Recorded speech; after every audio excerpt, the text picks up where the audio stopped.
чакан бир айылда карыя жашачу. Күнүгө кошуна айылга барып суу ташып келчү.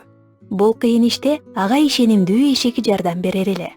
Карыянын көзү жакшы көрбөгөндүктөн эшекти дайыма ыңгайсыз, кир жолго салчу.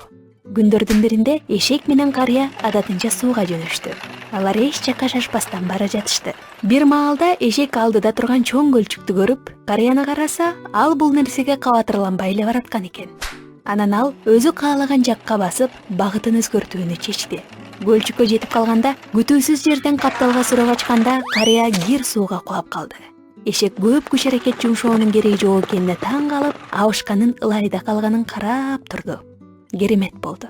Эшек биринчи жолу карыянын жетеги менен эмес, өзү каалаган жакка багыт алды. Ал эми карыядан эч кандай каршылыкты сезген жок. Өзү багытын өзгөртүүнү чечкенге чейин анын баардык кыймыл-аракетин ээси башкарчу. Эгерде өз багытыңды, жолуңду тандабасаң, анда аны өз кызыкчылыгы үчүн жасай тургандар ар дайым болот.